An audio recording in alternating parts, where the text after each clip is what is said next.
ॐ नमः सिद्धेभ्यः।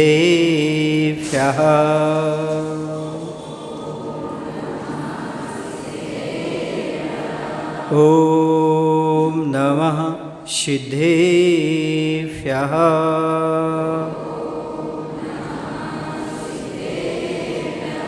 ॐ नमः सिद्धेभ्यः।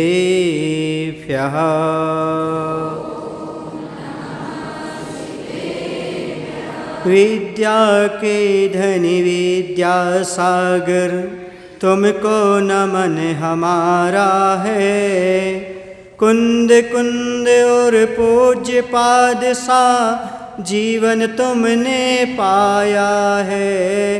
तुम सजीवन में भी पाऊं यह भक्त तुम्हारा है।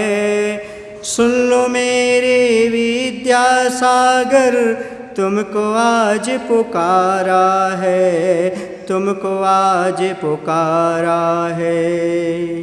बोले देवादिदेव श्री शांतिनाथ भगवान की, आचार्य कुंद कुंद महाराज की, आचार्य शांति सागर महाराज की, गुरु नाम गुरु आचार्य श्री ज्ञान सागर जी महाराज की, आचार्य गुरुदेव भगवान श्री विद्या सागर जी महाराज की, नवाचार्य श्री समय सागर जी महाराज की, निर्यापक श्रवण श्री योग सागर जी महाराज की, निर्यापक श्रवण श्री नियम सागर जी महाराज की।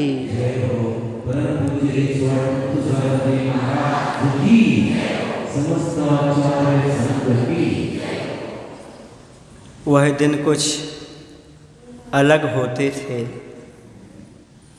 जब आचार्य श्री मंचासीन होते थे और हम लोग दीक्षा दिवस मनाते थे। वह दिन भी कुछ अलग होते थे जब आचार्य श्री साक्षात थे और दीक्षा दिवस मनाते थे। ये हमने कभी सोचा नहीं था कि आचार्य श्री के परोक्ष में हमें दीक्षा दिवस मनाना पड़ेगा। कभी कभी मन निराश सा होता है, पर अंदर आत्मा कहती है मन को निराश ना कर, मन को निराश ना कर, गुरुदेव पर विश्वास तो कर। हर पल साथ हैं तेरे वहाँ पिछी वाला, जरा अपने अंदर एहसास तो कर, जरा अपने अंदर एहसास तो कर। आज भी आत्मा यही कहती है, आचार्य भगवान हमसे दूर नहीं हैं। उनका व्यक्तित्व, उनका कृतित्व, उनकी वाणी, उनकी साधना, सब कुछ आज हमारे साथ है। हम अंदर से महसूस कर सकते हैं कि गुरु भगवान अभी हमारे अंदर हैं और परोक्ष से कहीं ना कहीं से हम सभी का सहयोग कर रहे होंगे।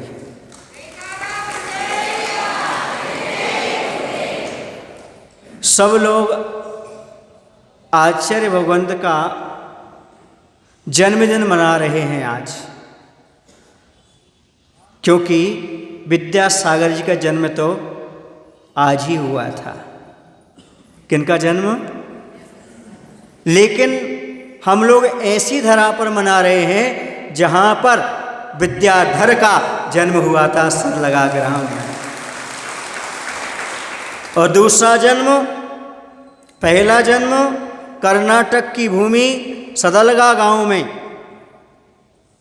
जो कि शरीर से जन्म लिया, विद्याधर जी ने जन्म लिया। और दूसरी राजस्थान की अजमेर, जहाँ पर मुनि विद्यासागर जी ने जन्म लिया। और तीसरी भूमि नसीराबाद, जहाँ पर आचार्य विद्यासागर जी ने जन्म लिया। हम ये सदलगा नगर में बैठ कर के दीक्षा दिवस मना रहे हैं। उनके बचपन का एक संस्मरण हमें महावीर भैया ने सुनाया था। गुना चातुर्मास कर रहे थे हम उस समय आचार्य के आशीर्वाद से। उस समय महावीर भैया पहुँचे थे, सदलगा वाले, बेड़की हाल वाले। अभी वर्तमान में कौन है? मुनि उत्कृष्ट सागर जी, जो कि सांगली में चातुर्मास करने वाले हैं। आपके नज़दीक हैं। आपका सौभाग्य है कि 40 किलोमीटर दूरी पर ही उनका चातुर्मास हो रहा है। उन्होंने संस्मरण सुनाया था। यहाँ से 25-30 किलोमीटर दूर एक मांगौर नाम का नगर है। मांगौर भोज के आगे है ना? हाँ, कारदगा के आगे हैं। वह जो है मांगौर नाम का नगर है। वहाँ पर उस समय पंचकल्याणक प्रतिष्ठा महोत्सव हुआ होगा। जब बालक विद्याधर थे उस समय उस पंचकल्याणक में उपस्थित हुए थे। जब वहाँ पंचकल्याणक में उपस्थित हुए तो उस समय बहुत बरसात हुई। लगभग 3-4 दिन तक पानी खुला ही नहीं। इतना बारिश हुआ, इतना बारिश हुआ। अब जो बीच में नदी पड़ती है, हमको नहीं पता कौन सी नदी पड़ती है, एक बीच दूध गंगा नदी पड़ती है। वह अपने मित्रों के साथ उस नदी के पास आए, लेकिन नदी में पूर था, बाढ़ थी, कैसे पार करते? तो बताते उस समय नाव पड़ी हुई थी वहीं। उन्हें नाव को खोला और स्वयं बैठे और अपने साथियों को बिठाया और नदी को पार कर गए। 6 घंटे का पूरा उनका वहाँ से यहाँ तक सफ़र रहा। जब घर आ गए तब मल्लप्पा जी ने पूछा, परिजनों ने पूछा कि नदी थी, पूर्व पर थी, पार कैसे कर गए? तो बोले नाव को खोला और नाव को चला करके पार हो गए। तो मल्लप्पा जी ने कहा, हम लोग सब यहाँ चिंतित थे और आप नाव से आगे, आपको डर नहीं लगा? आपको भय नहीं लगा? कभी आपने नाव चलाई नहीं, कभी आपको इसका अनुभव नहीं बाढ़ में तैरने का, फिर आपने इसे साहस कैसे दिखाया? तो महावीर भैया ने बताया कि उस समय विद्याधर जी ने जवाब दिया। अच्छे सुनना आप लोग, धर्म के प्रति श्रद्धा क्या होती है और मुनियों के प्रति क्या श्रद्धा रखना चाहिए। ये बालक विद्याधर जी कह रहे हैं कि जो पंच कल्याणक प्रतिष्ठा महोत्सव से और मुनियों की सेवा वैयावृत्ति से वापस लौट करके आता है, उसका कोई बाल बांका नहीं कर सकता, उसका कोई नुकसान नहीं हो सकता। ये दृढ़ता, ये विश्वास, ये साहस उन विद्याधर जी के लिए विद्यासागर बना गया। उन्होंने अपने साथियों को उस समय नदी पार कराया था। अब पता नहीं सैकड़ों साथी मुनियों को वो संसार की नदी से पार करा गया। आचार्य भगवंत की दीक्षा एक आश्चर्य थी। कारण ये था कि उस समय सभी अच्छी उम्र होने के बाद दीक्षा लेते थे, अर्थात 40-50 के बाद ही दीक्षा लिया करते थे, मुनि बनते थे। लेकिन उस समय इनकी उम्र 21-22 वर्ष थी। जब स्तव निधि से वह राजस्थान पहुँचे थे, आचार्य देशभूषण जी के साथ स्तव निधि में थे। वहाँ से वह राजस्थान पहुँचे। एक दिन की बात है, विहार करते हुए चले जा रहे थे तो अंतराय कर्म के उदय से हमारा अलाभ हो गया था, अर्थात विधि ना मिलने से उस दिन आहारचर्या नहीं हुई थी। छिंदवाड़ा के पहले एक गौशाला पड़ते, कोई शिवनी गांव है, बार शिवनी, वहाँ पर तो आचार्य पास बैठे तो आचार्य कहते हैं भैया आहार विहार निहार को जो मेंटेन करके चलता है उसी की साधु जीवन की चर्या अच्छी निर्वाहित होती है। तो मैंने कहा आचार्य जी विहार ठीक है, निहार ठीक है, पर आहार थोड़ी साधु के ऊपर डिपेंड है। आहार तो कौन सी चर्या है? पराधीन है, सावक के अधीन है।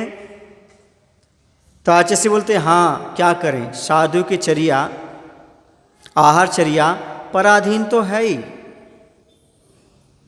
फिर आचार्य कुछ खो गए अपने चिंतन में। मैंने पूछा आचार्य जी आप कुछ चिंतन कर रहे हैं क्या? बोले मेरी यात्रा उपवास से ही प्रारंभ हुई थी। जब आचार्य बता रहे थे तब मैंने हाथ जोड़कर निवेदन किया आचार्य जी कैसे यात्रा आपकी प्रारंभ हुई थी? तो उन्होंने कहा बेला से प्रारंभ हुई थी। बेला समझते आप लोग? 2 उपवास से। मैंने पूछा कैसे? उन्होंने कहा उस समय मैं कर्नाटक स्तव निधि क्षेत्र पर था आचार्य देशभूषण जी के पास। मुझे एक ब्रह्मचारी से जानकारी मिली थी कि राजस्थान में आचार्य ज्ञान सागर, मुनि ज्ञान सागर जी महाराज हैं। उस समय आचार्य नहीं थे, मुनि ज्ञान सागर जी महाराज हैं। तो उनके बारे में सुनता रहता था। तो मेरे पास कुछ पैसे थे। स्तव निधि से मैं कोल्हापुर स्टेशन आया। आचार्य बता रहे हैं कोल्हापुर स्टेशन से मैं राजस्थान पहुंचा। उस समय बीच में 2 उपवास हो गए थे। कितने उपवास हो गए थे? 2 उपवास। तो मैंने कहा आचार्य जी आपने उपवास क्यों किया? रास्ते में कहीं उतर करके स्नान वगैरह करके और फल वगैरह ले लेते। तो आचार्य ने कहा मेरी सप्तम प्रतिमा थी, बिना देव दर्शन के भोजन कैसे करता? क्या कहा? इस पर आप लोगों ने कोई एक्शन नहीं लिया है ना? आपको खुशी नहीं हुई? अरे बहुमान है ये अपनी प्रतिमाओं के प्रति, बहुमान है अपने भगवान के प्रति कि मेरे पास सप्तम प्रतिमा है, मैं बिना देव दर्शन के भोजन नहीं करूंगा, भोजन नहीं करूंगा। ये कितनी महत्व की बात है। और आप लोग इस कान से सुनते हो नड़ी फमकड़ी सोनाली इकलून टिकलून गेले वारे, है ना? सही बोला मैंने? इस कान से सुनते हो और इस कान से निकाल देते हो। जैसे सुनार नली को फूंक करके हवा यहां से वहां निकाल देता है। तो धर्म आमचा खरा मित्र आहे, त्यांची मैत्रीसाठी प्राण दयाली आहे, ताही मागे हटणार नाही।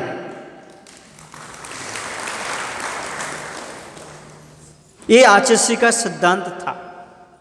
धर्म की रक्षा के लिए प्राण भी देना पड़े तो कभी मागे पीछे हटना नहीं चाहिए। उस समय जब दीक्षा की बात आई तो सभी ने एक ही बात कही, इतनी छोटी उम्र में दीक्षा नहीं देना चाहिए, नहीं लेना चाहिए। वहाँ अजमेर में, जयपुर में बहुत जगह विरोध प्रदर्शित हुआ। आचार्य ज्ञान सागर जी महाराज के पास बहुत सारी बातें आईं कि आप युवा के लिए दीक्षा क्यों दे रहे, क्यों दे रहे। पर आचार्य ज्ञान सागर जी महाराज ने किसी की नहीं सुनी। क्यों नहीं सुनी? क्योंकि वो निमित्त ज्ञानी थे, दूरदृष्टि रखने वाले थे। उनको पता था कि आज का विद्याधर कल का विद्यासागर बन करके चमकेगा। ये तो बात शायद आपको ही पता नहीं था। पता थी ये बात आपको? आया था इस सदलगा में, आया था इस सदलगा में छोटा सा लाल बन के, पर मल्लप्पा जी को क्या पता था ये चमकेगा धर्म का सूरज बनके, धर्म का सूरज बनके। ये तो उनके माता पिता को ही मालूम नहीं था कि सदलगा की इस भूमि पर जो आज छोटा सा लाल है वो कल सूरज बनकर के विश्व में चमकेगा, उजाला फैलाएगा। ये किसी को जानकारी नहीं थी। लेकिन आचार्य ज्ञान सागर जी महाराज के लिए यह निमित्त ज्ञान कहो, उनकी दूरदृष्टि कहो, उन्होंने उतनी छोटी उम्र में उनको दीक्षा प्रदान की। इसी तो कह रहा था कि आचार्य ज्ञान सागर जी को याद करो जिन्होंने हमें आचार्य विद्यासागर जी प्रदान किए। ऐसे गुरु नाम गुरु आचार्य ज्ञान सागर जी महाराज, उनकी साधना धन्य थी।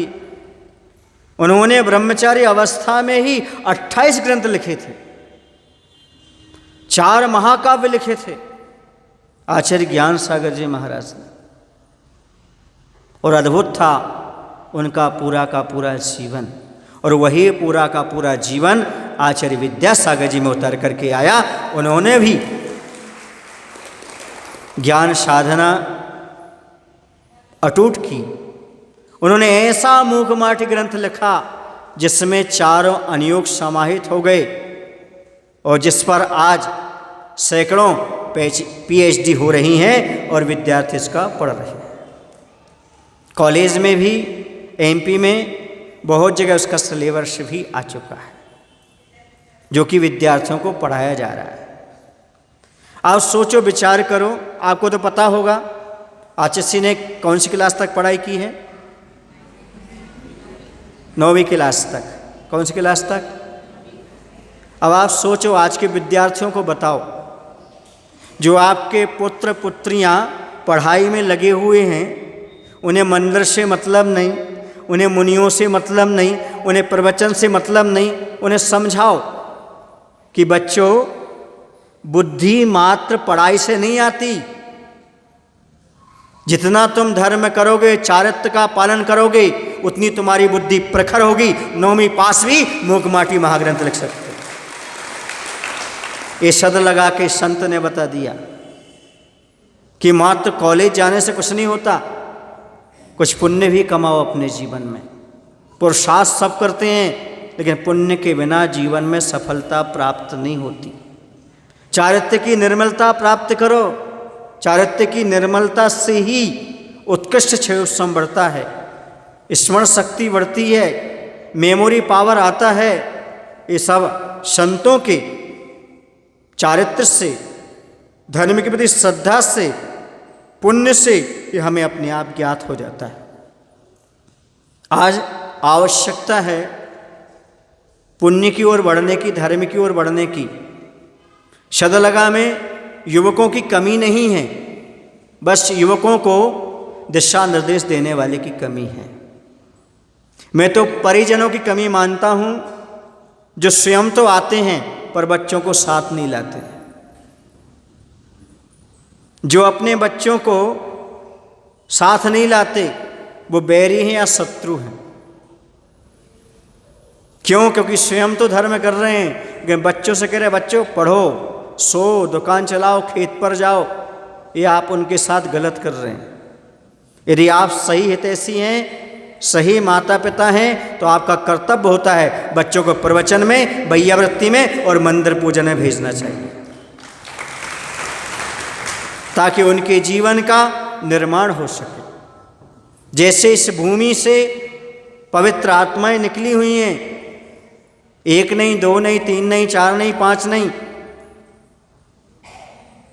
और वृत्ति लोग हैं, वैसे ही अभी इसमें खदान में और हीरे मौजूद हैं, उन्हें निकालने का प्रयास कर। और ये दायित्व तो माता पिता का भी बनता है। और मैं तो कहता हूं, इस चातुर्मास के अंतर्गत,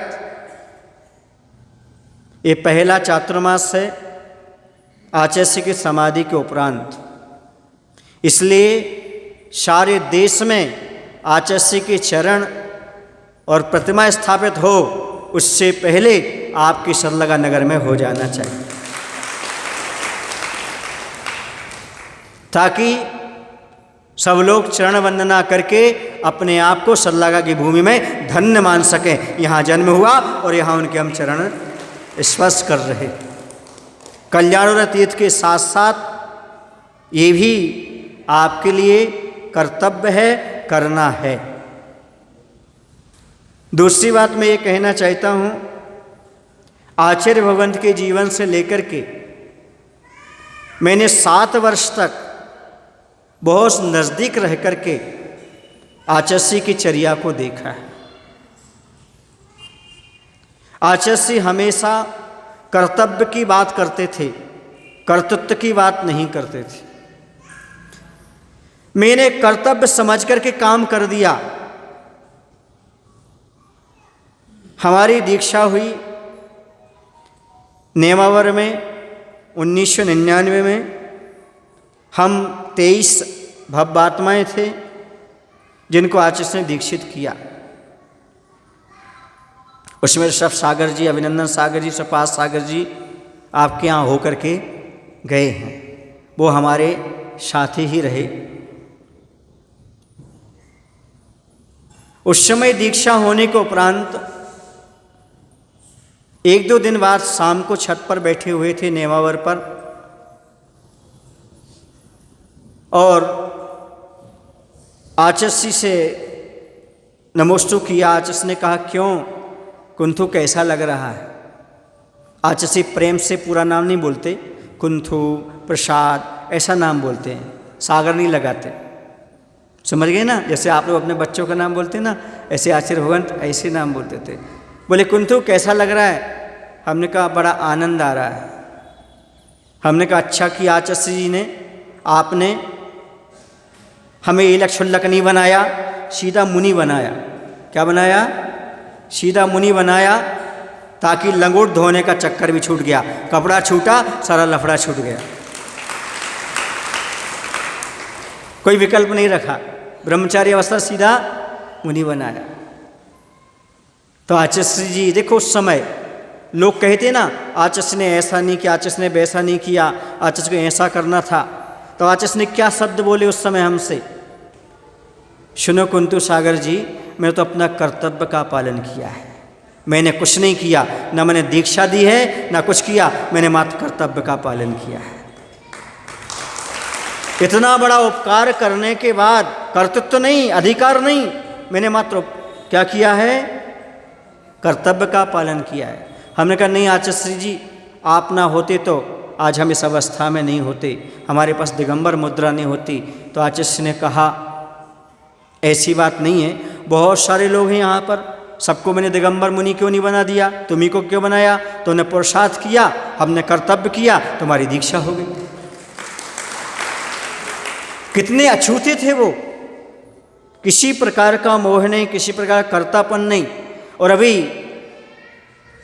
आपने देखी होगी यूट्यूब पर, हमें दिखाई लोगों ने, एक वीडियो वायरल हुई जिसमें आचार्य स्वयं बोल रहे हैं, सामने विनोद भैया और लोग उनसे सवाल कर रहे हैं, आचार्य आपने अभी क्या सोचा है संलेखना के बारे में, आदि आदि।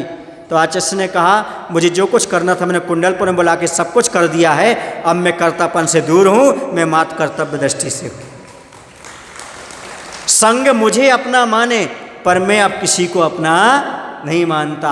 अर्थात वो सब कुछ त्याग कर चुके थे और अपने आत्म कल्याण में प्रवृत्त हो गए थे। हम क्या जाने, क्योंकि आचार्य की हर चीज रहस्यमय रही है।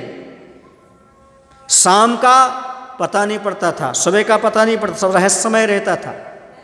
आचार्य का विहार भी रहस्यमय, आहार भी रहस्यमय, हर चीज कब उठ करके चल रहे मालूम नहीं पड़ता था। और संलेखना भी रहस्यमय, सब छोड़ करके चले गए। मालूम क्यों सब कुछ छोड़ करके चले गए? किसी को क्यों नहीं बताया उस समय? क्योंकि सबको राग होता।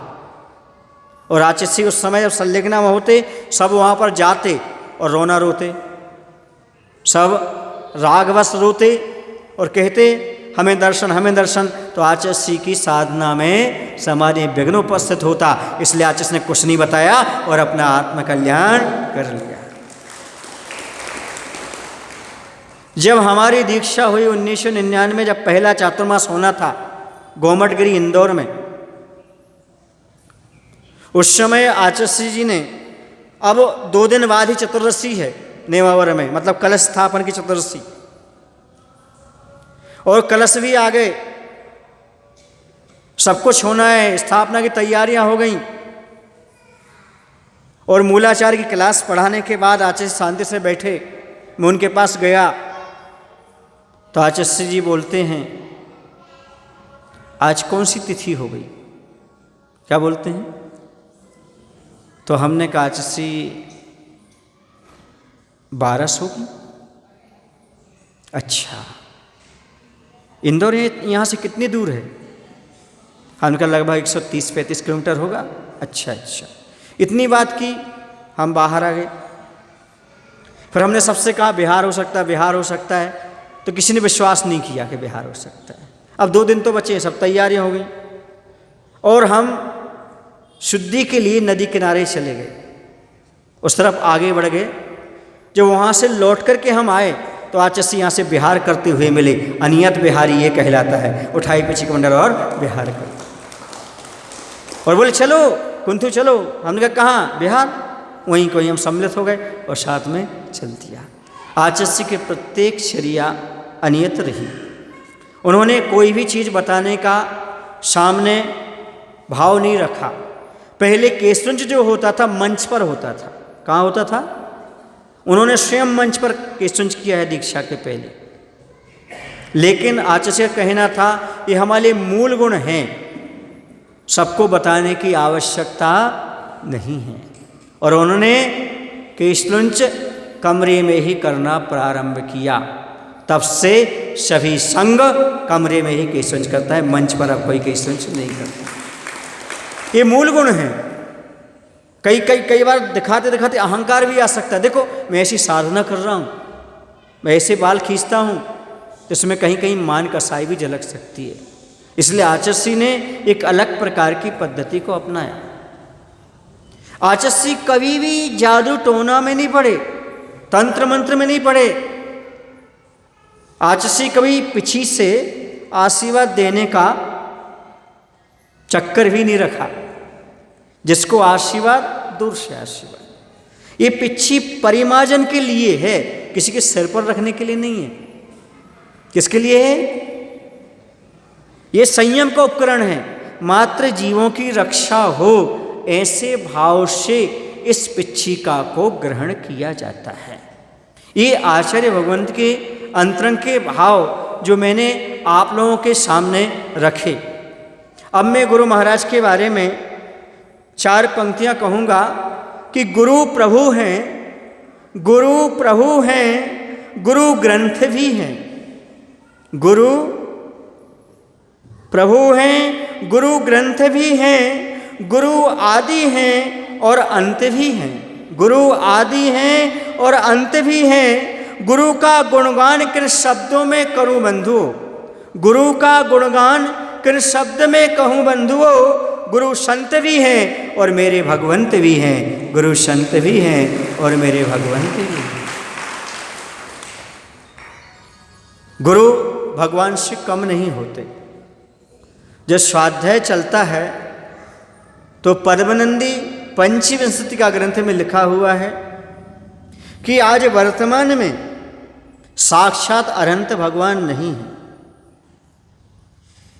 लेकिन उनकी जिनवाणी है और उस जिनवाणी के अनुसार चलने वाले मुनिराज हैं। यदि आपने उन मुनिराज की पूजा कर ली तो समझो आपने अरहंत भगवान की पूजा कर ली। मुनि की पूजा अरहंत भगवान की पूजा के बराबर है। मुनि की सेवा अरहंत भगवान की सेवा के बराबर है। ऐसा आचार्यों ने अपने ग्रंथों में उल्लेख किया है। आज वर्तमान में इसलिए मैं कह सकता हूँ, जितना भी धर्म का वातावरण दिखाई दे रहा है, और मुख्य तो नॉर्थ में, उत्तर भारत में जितने भी आज पुजारी धर्मात्मा त्यागी वृत्ति दिख रहे हैं, वो सब आचार्य विद्यासागर जी महाराज की कृपा है, उनका उपकार है। यहाँ भी जितने लोग मिथ्यास से दूर हटे हैं और सम्यक की ओर आ रहे हैं, और प्रतिमाओं को स्वीकार करके आत्मकल्याण कर रहे हैं। वह सब गुरु विद्यासागर जी की कृपा है। यदि वो ना होते तो और कोई साधु ना होते, चाहे वह नियम सागर जी कह लो, चाहे हम कह लो। यदि आज और आप हम यहाँ बैठे हैं तो ये सब आचार्य भगवान विद्यासागर जी की कृपा से ही बैठे हो।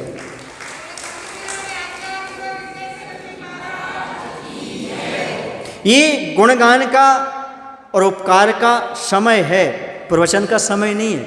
जो गुरु महाराज ने हम सबको दिया है, जिनकी कृपा की छांव तले आज हम संयम का पालन कर रहे हैं, जिसके माध्यम से हम धर्म को समझ पा रहे हैं, ये सब गुरु महाराज का उपकार है।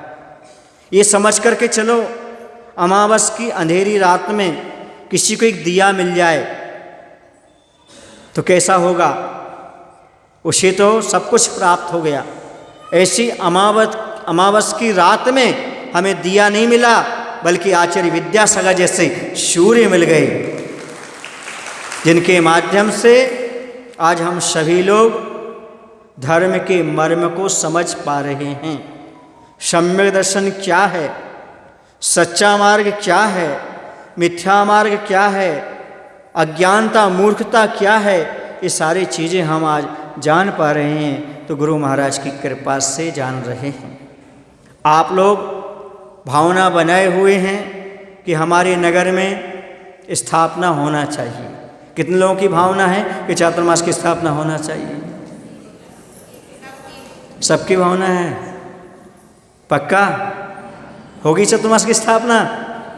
मेरा चातुर्मास तो होगा, पक्का है मेरा चातुर्मास होगा होगा होगा। कहाँ होगा? अच्छा, सब लगा हुआ होगा। आप लोगों की भावना है तो वो भी हो जाएगा। और सुना है कि आप लोगों ने मंच का कार्यक्रम 27 तारीख को रखा है। समझ गए ना? मंच पर कार्यक्रम कब रखा है?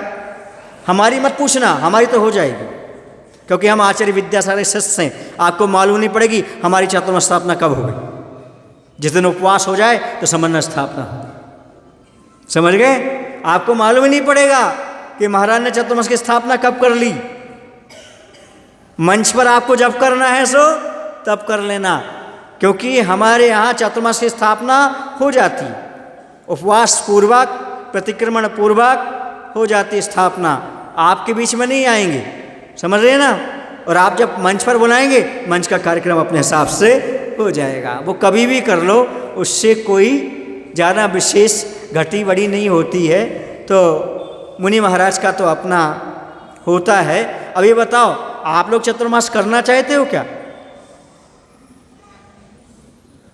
आप लोग करना चाहते हो चातुर्मास? कैसे? घर बैठ के? महाराज आप धर्मशाला में रहो, हम कर्मशाला में रहते हैं, ऐसा तो नहीं ना? हाँ, तो बोलो महाराज हम आपके साथ रहेंगे। बोलो हाँ, झूठ नहीं बोलना। झूठ बोले कगुआ काटे, और बाढ़ बढ़े तो नगुआ काटे। तो ये सदलगा की भूमि है। इस भूमि का कण कण पवित्र है। क्यों? क्योंकि हर जगह ऐसी महान आत्माएं जन्म नहीं लेती जैसी आत्माओं ने आपकी सदलगा की भूमि पर जन्म लिया है। ऐसे महान महान आचार्य और संत निर्यापक श्रमण, ऐसे मल्ली सागर जी, समयमती माता जी, अभी उत्कृष्ट सागर जी, ये सभी जन्म कहाँ लिया? बोलो आपकी भूमि पर। दुनिया को बता दो ये सदलगा की भूमि थी, है और आगे भी रहेगी। पहले भी रत्न निकले हैं, अभी भी निकल रहे और आगे भी निकलते रहेंगे। मुझे मालूम पड़ा यहाँ आकर के कि आखिरकार यहाँ पर इतने मुनि क्यों बने, क्योंकि यहाँ की माताओं की और बुजुर्गों की बहुत पवित्र भावना है। यहाँ की माताओं की और बुजुर्गों की पवित्र भावना है। वह जैसे बने वैसे वैयावृत्ति में लगे रहते हैं। अब बस युवकों को समझने की आवश्यकता है। जैसे उनके माता पिता लगे हैं वैसे वो लग जाएंगे तो चातुर्मास आपका सफल हो जाएगा।